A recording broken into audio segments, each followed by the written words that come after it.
Hey guys, this is AuspiciousAussie and welcome back to my fresh New York Red Bull series. Of course, was formerly called the Sydney FC series, the Melbourne Heart series.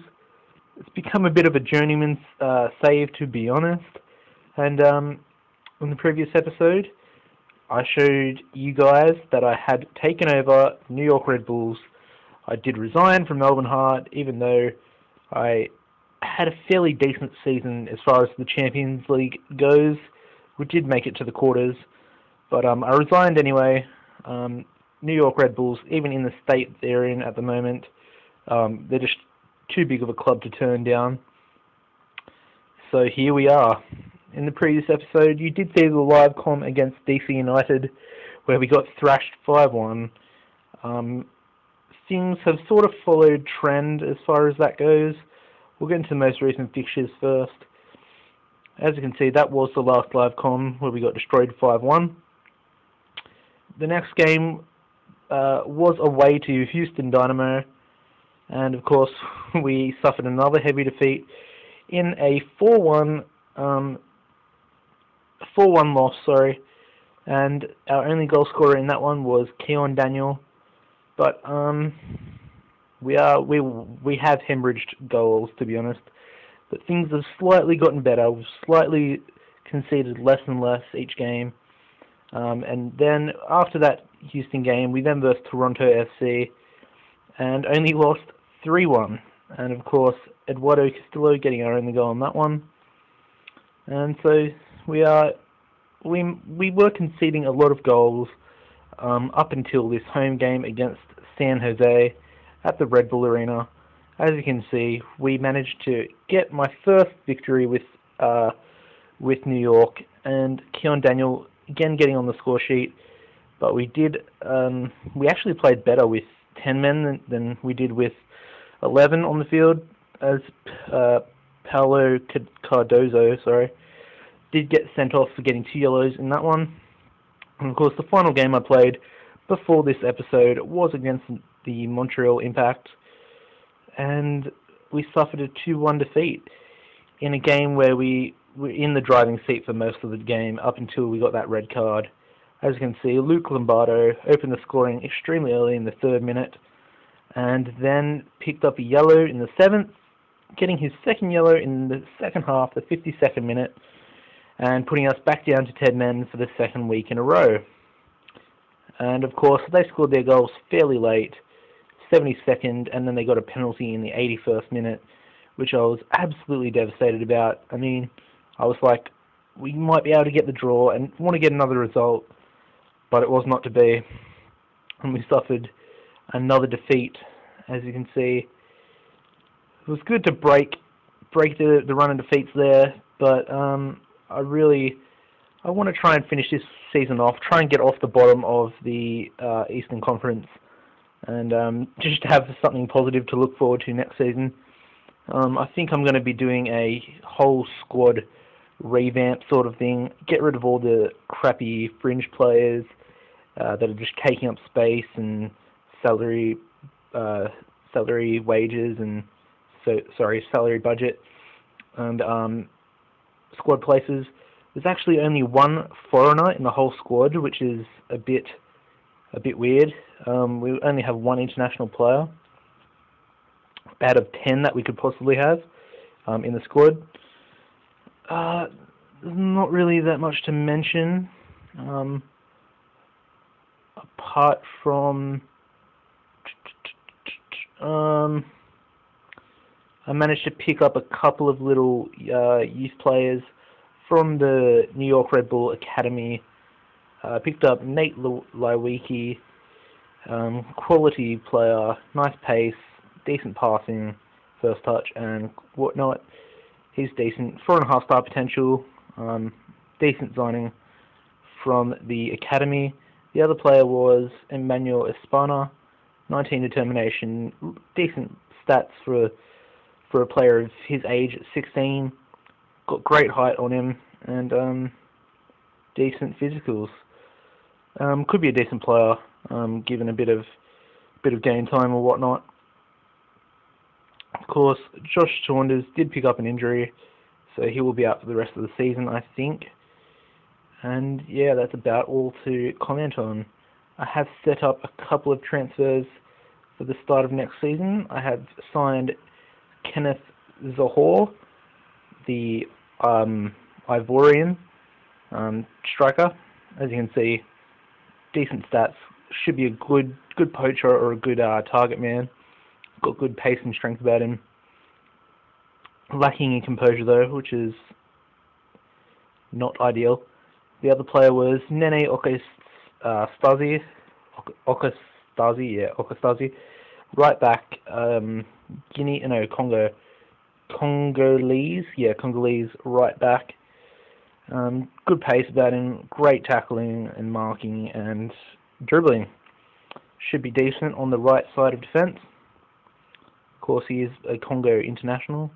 And the final player was another striker in Umberto Giuseppe. Great player. I mean, he'll definitely be the starting striker for next season. As you can see, got fairly decent physical stats. Nothing really to comment on there. But you look at his mental composure, concentration, and I mean, look at that finishing. 19 finishing, 13 heading as well. Good technique. Will definitely be a great poacher for next season. I did sign him on, I think it was 4,000 a week, so it's pretty steep. But I have no doubt that he won't pay me back with the goals next season. Alright, well, let's get to today's live comm against Columbus Crew. Not really expecting much. I'll show you my formation and whatnot. The players are starting to get used to it. It's quite defensive. As you can see, it is a counter-attacking strategy. Got the lone striker up front with two wingers, but they are further back than the attacking wingers, of course. Got a deep-lying playmaker in Alexander there. And we have two defensive midfielders on defend in Seonghee and, of course, Samson, but he is usually replaced by Pineda, who is injured, suspended today. Keon Daniel does play on the left side sometimes, as he has done recently. But let's just get into the game. The first time I played this formation actually was the 1-0 win, and of course last game it was fairly decent up until we got that red card. Of course we were leading, so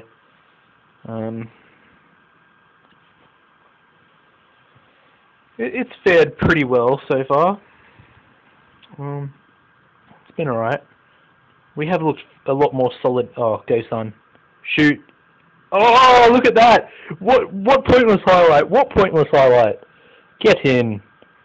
Eduardo Castillo, off the pointless highlight, scores his first goal for the club.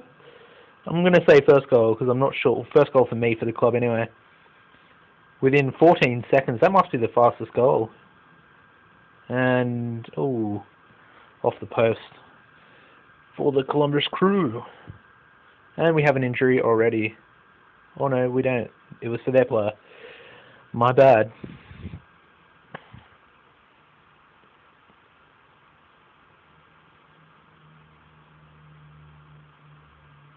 Get rid, son. Good boy. Oh, come on, dude. Come on. What the fuck was that? Are you shitting me? Are you shitting me? I wish I had Saunders in goal right now. That wouldn't have happened. Goddamn Kempkin, you idiot. Kempin, you retard. Oh, they have a corner. Yeah, good clearance. Counter. Come on. Come on, Seonghee. Plays it down the line. Castillo. Bring inside. Go. Pass it. Pass it. Shoot. Oh, get in, Castillo, with a brace before half-time. Get in. The team is starting to come together. We're starting... They're obviously learning the tactics. It's pretty evident, but... once I start doing defensive positioning training for the squad, Hopefully we'll stop conceding so many goals. I mean, the defence is pretty decent. The back four of Gaddis, Berry, McDonald and Pearce. Of course, the two defensive mids sitting in front of the back four. It does help. We're going to make a sub now. Going to bring on Lowiki for Alexander. And no, that'll be it. Everyone else is playing pretty decently. I think if we win this game, we'll be off the bottom of the Eastern Conference, I think. Because we are level on points with Columbus, if I'm not mistaken. Pearce is pretty fatigued. 89th minute. 2 minutes stoppage time, come on.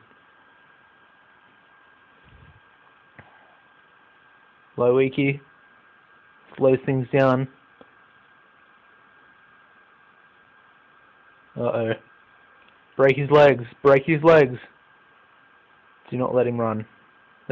Nice shot. And that should be full time, guys. We will have recorded our second win. We haven't drawn yet, which is surprising, as it was quite trendy throughout my days in the A-League. But I'm chuffed about that. I'm really happy. That gives me motivation and proves to me that some of the work I'm doing with New York is starting to pay a bit of dividends. The formation and tactics of setup has done fairly well, I guess. Let's have a look at the next fixtures. I think I'll just play through the rest of the season, guys. I'm sure you guys don't want to have another live comm later. At the end, it's a bit pointless because I'll probably only be in either 8th or 9th, maybe even 10th if I do poorly. So I will definitely live comm the first game of the MLS for next season, and we'll go over the preseason and of course all the transfers I do. I should be making quite a lot. I'll also go through the drafts that have happened and show you the youth players that I have brought into the club. So guys, show me back for the next episode. Should be a lot more interesting, especially with the draft. I'm looking forward to that because I actually have 3 first-round picks. Think for Seattle, San Jose, and of course our own. So that should be really good. Should be able to get 3 top youth players into the club, and of course it'll be my first real season in charge of New York, and it'll be a blank canvas. We'll get to start equal with all the rest of the clubs, and it'll definitely be an adventure. Guys, if you've liked the video and if you like where this series has gone now, I mean we're in the MLS, we're in America. I mean, props to my reputation on this series. We've gotten a really good job in the MLS with New York. I mean, despite how poor they've been this season. So give the video a like, guys. Leave a comment saying if you like the choice of me coming to New York and resigning at Melbourne Heart. And of course, if you haven't already, guys, you better subscribe. Keep up to date with all my Football Manager content. I've been Auspicious Aussie, guys, and goodbye.